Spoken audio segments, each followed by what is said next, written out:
যখন তুমি নিজের রক্তের মানুষের দ্বারা কষ্ট পাবে, তখন তুমি একবার নবী ইউসুফ আলাইহিস সালামের কথা মনে করো। তিনি কিভাবে নিজের ভাইয়ের দ্বারা প্রতারিত হয়েছিল। যখন তোমার বাবা মা না বুঝেই তোমার বিরুদ্ধাচরণ করে, তখন নবী ইব্রাহিম আলাইহিস সালামের কথা মনে করো।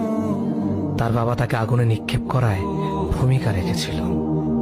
যখন তুমি সমস্যা থেকে পরিত্রাণের জন্য কোনো পথ পাবে না, তখন ইউনুস আলাইহিস সালামের কথা ভেবো। তিনি কতটা সময় তিমি মাছের পেটে আটকা পড়েছিল। যখন তোমার নামে কেউ মিথ্যা অপবাদ ছড়িয়ে দেবে, তখন মা আয়েশা রাদিয়াল্লাহু আনহার কথা মনে করো।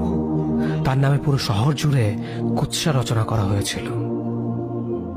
যখন তুমি অসুস্থ ব্যথার যন্ত্রণায় কাতরাতে থাকো, তখন নবী আইয়ুব আলাইহিস সালামের কথা ভেবো।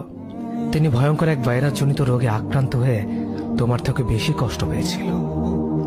যখন তুমি দিনের কোনো বিধান নীতিতে যুক্তি খুঁজে পাও না, তখন নবী নূহ আলাইহিস সালামের কথা ভেবো। তিনি কোনো প্রশ্ন ছাড়াই মরুভূমিতে নৌকা তৈরি করেছিল।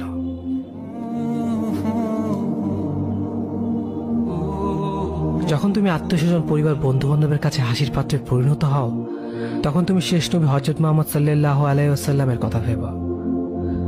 রাসূল সাল্লাল্লাহু আলাইহি ওয়াসাল্লাম বলেছিলেন, সবচেয়ে বড় পরীক্ষা দিয়ে সবথেকে বড় পুরস্কার আসে। যখন আল্লাহ কাউকে ভালোবাসেন, তখন তাকে পরীক্ষা করেন, এবং যে এই পরীক্ষাগুলো মেনে নেয়, সে আল্লাহর সন্তুষ্টি অর্জন করে। আর যে অভিযোগ করে, সে তার ক্রোধের পাত্র হয়। হে আল্লাহ, তোমার কথা মনে করা, তোমার প্রতি কৃতজ্ঞ হওয়ার এবং তোমার ইবাদত করার তৌফিক আমাদের দান করো। আমিন। যেভাবে তুমি সন্তুষ্ট হও, সেভাবেই আমাদের পরিচালিত করো।